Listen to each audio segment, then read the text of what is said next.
Hello दोस्तों, स्वागत है आप लोगों का अपना यूट्यूब चैनल पर। हम लोग नंबर सिस्टम पढ़ रहे थे और इसको आज देखेंगे तीसरा क्लास। तो आज का क्वेश्चन थोड़ा सा हाई लेवल का है, तो ध्यान से देखिएगा और समझिएगा ताकि दिक्कत ना हो। आइए आज का पहला क्वेश्चन देखते हैं।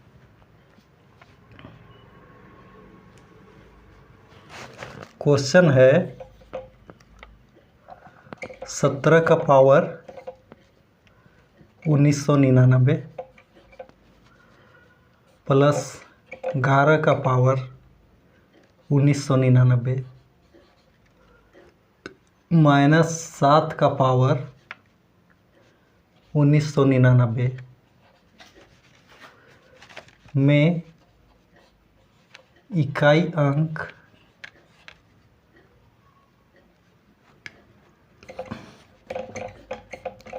कितना है।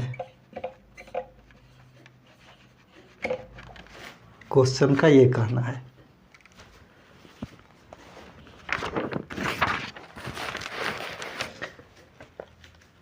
तो करेंगे क्या, ये 17 है तो इस 17 का पावर 1999 है। इसको हम लिख सकते हैं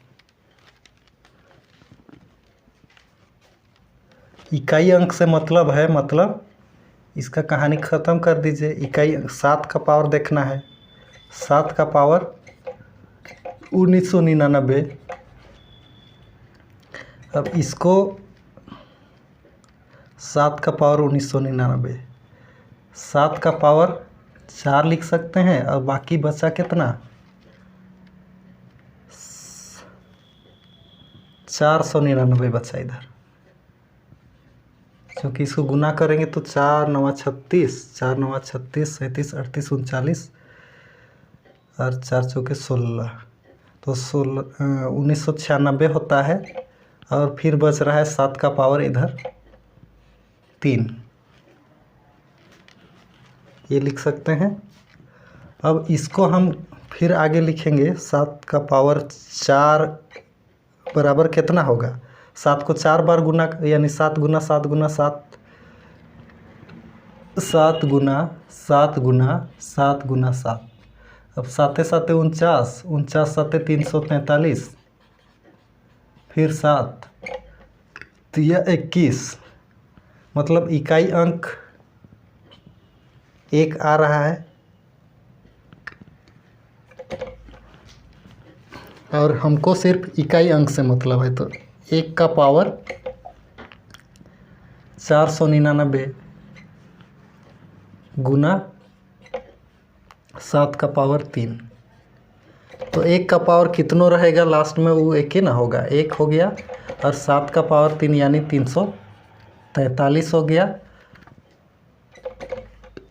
अब ये दोनों को गुना करेंगे तो हो जाएगा 343, यानी इसमें इकाई अंक ये वाला है 3, तो इकाई अंक हो गया इसका, इकाई अंक का मान हो गया 3। ये 7 वाला हो गया। उसी तरह से आगे है 11 का पावर 1999, 11 का पावर 1999 है। तो इसको हम, इसमें भी वही कहानी है, 1 का मतलब है इकाई अंक 1 है, 1 का पावर 1999 यानी 1, तो इसकी जगह में 1 हो गया। फिर 7 का पावर 1999, तो 7 का पावर फिर 4 करेंगे,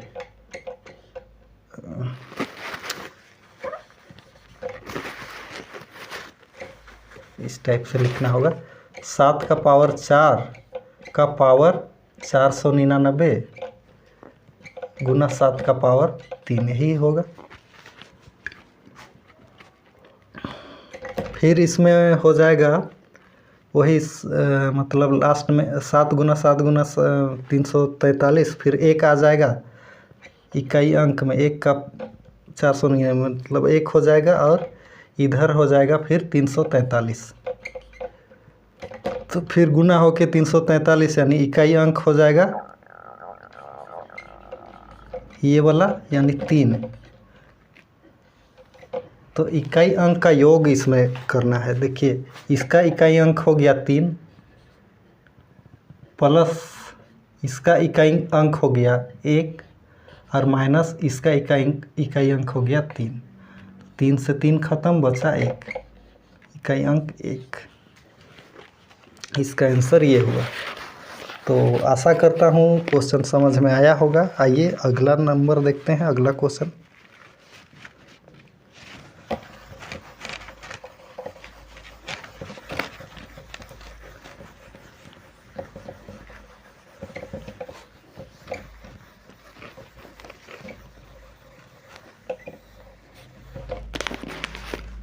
क्वेश्चन कहता है प्राकृत संख्या n के लिए nq माइनस n सर्वदा किस बड़ी से बड़ी संख्या के साथ विभक्त होगा। प्राकृत संख्या n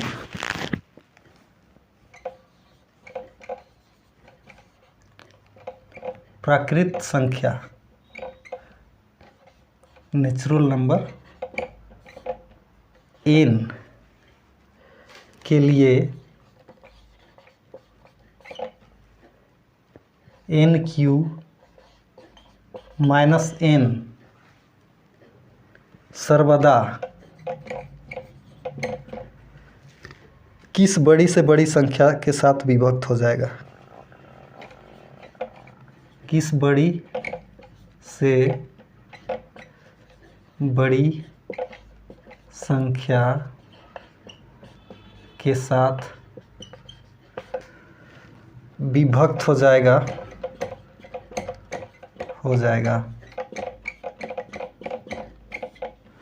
ऑप्शन ए में दिया हुआ है 3, ऑप्शन बी में दिया हुआ है 6, ऑप्शन सी में दिया हुआ है 12, ऑप्शन डी में दिया हुआ है 18। तो n नेचुरल नंबर होता है गिनती का संख्या 1 से शुरू जो होता है 1 2 3 4 जितना उधर। तो n के लिए nq माइनस n सर्वदा किस बड़ी से बड़ी इतना में से कुछ किससे हमेशा डिवाइड होगा। तो n का मान 1 लेते हैं पहले।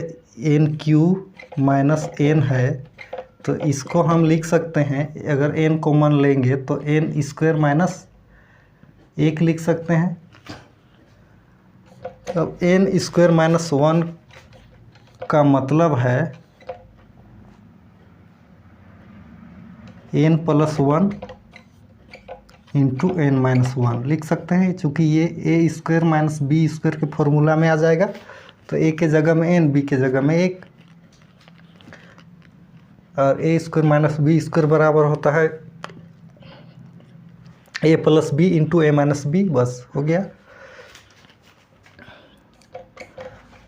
अब n के जगह में इसमें 3 दिया हुआ है मान, 6 दिया हुआ है मान, 12 दिया हुआ है, 18 दिया हुआ है।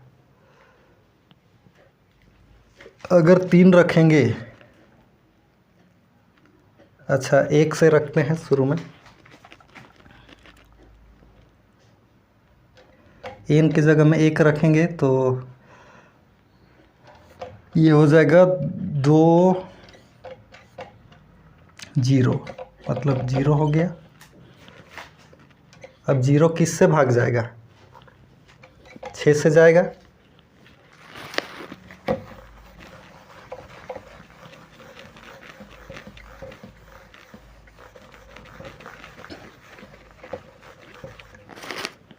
उसी प्रकार से n into n plus 1 into n minus 1 है।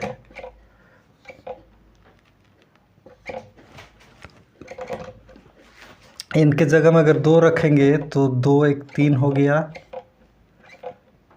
2 में से 1 1 गया,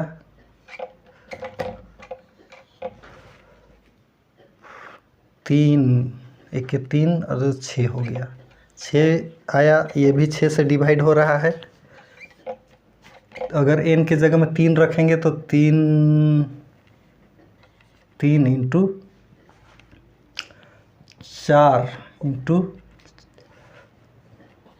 2 यानी 3 गुने 4 गुने 2 यानी 3 चौके 12 दूना 24। ये भी 6 से डिवाइड होगा, यानी इसमें हो जाएगा 6 से हमेशा डिवाइड होगा। ये भी समझ में आ जाना चाहिए। बढ़ते हैं अगला क्वेश्चन की ओर।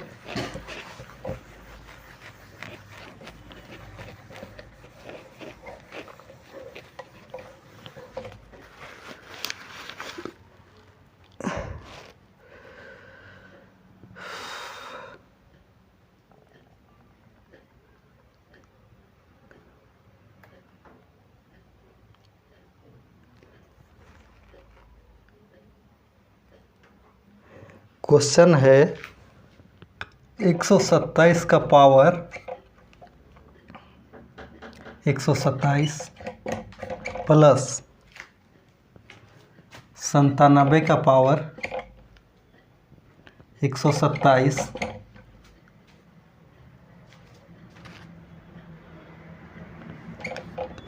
तथा 127 का पावर 127 का पावर 97 है प्लस 97 का पावर भी 97 है।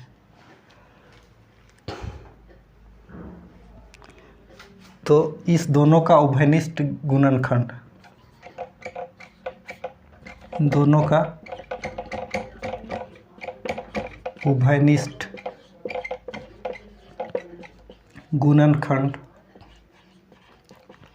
गुणनखंड क्या है?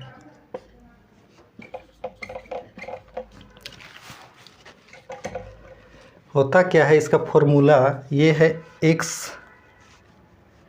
का पावर m प्लस y का पावर m रहता है, तो ये दोनों का उभयनिष्ठ गुणनखंड हो जाता है x प्लस y। तो यहाँ मतलब ये फॉर्मूला के रूप में है, यानी हो जाएगा 127 का पावर 127 प्लस 97 का पावर 127 का गुणनखंड क्या हो जाएगा, 127 प्लस 97 फॉर्मूला में रख देंगे। तो अब इसको जोड़ेंगे तो जोड़ के हो जाएगा 224। 224 जो है इसका एक गुणनखंड हो गया। उसी प्रकार से इसमें देखेंगे तो हो जाएगा 127 प्लस 97, इसमें भी हो जाएगा 224। अब 224 दोनों में आ रहा है, तो यही 224 ही दोनों का उभयनिष्ठ गुणनखंड हो जाएगा।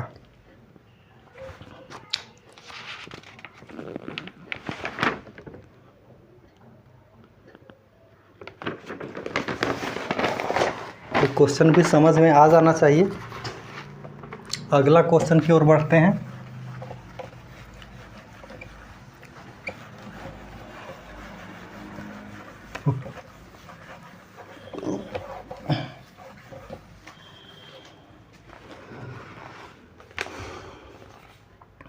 किसी संख्या को 136 से भाग देने पर शेषफल 36 प्राप्त होता है। कोई भी संख्या है,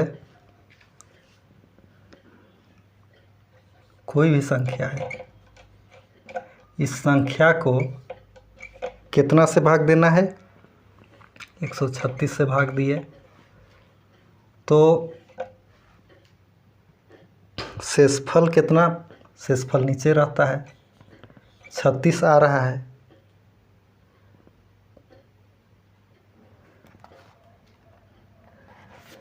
और भागफल भी कुछ आएगा जरूर, तो मान लेते हैं भागफल k आया, तो संख्या बराबर कितना हो जाएगा। इसका नियम क्या है, संख्या इस ये भाजक नहीं, ये भाज्य है, और भाज्य बराबर क्या होता है, भाज्य बराबर भाजक गुना भागफल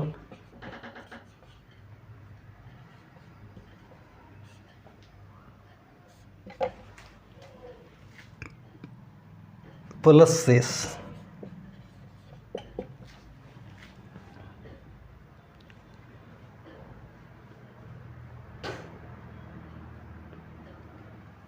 ये होता है, तो इसमें हो जाएगा भाज्य मतलब संख्या जो है, लाइट संख्या जो है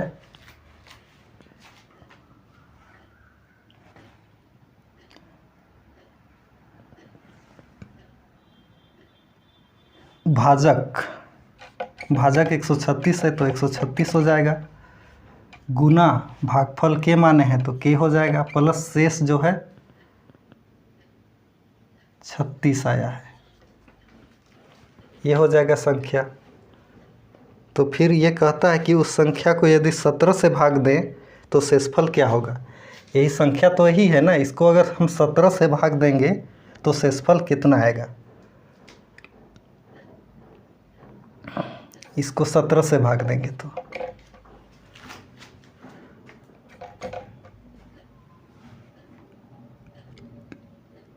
सत्रह से भाग देंगे, कहने का मतलब इसमें कॉमन ले लेंगे 17।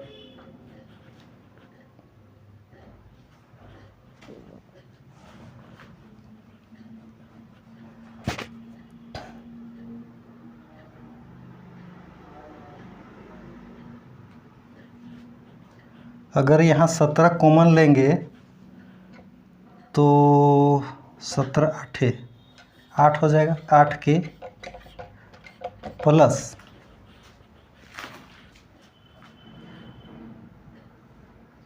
17, इसको लिख सकते हैं 36 को 34 प्लस 2 लिख सकते हैं, और यहाँ से अगर 34 है तो 17 बाहर निकाल लिए तो 2 बचा, मतलब इधर 17 कॉमन लेंगे, 2 बचा प्लस इधर 2, ये लिख सकते हैं। इसको अगर 17 से हम भाग देंगे तो इस 17 से ये 17 कट गया तो बचा कितना,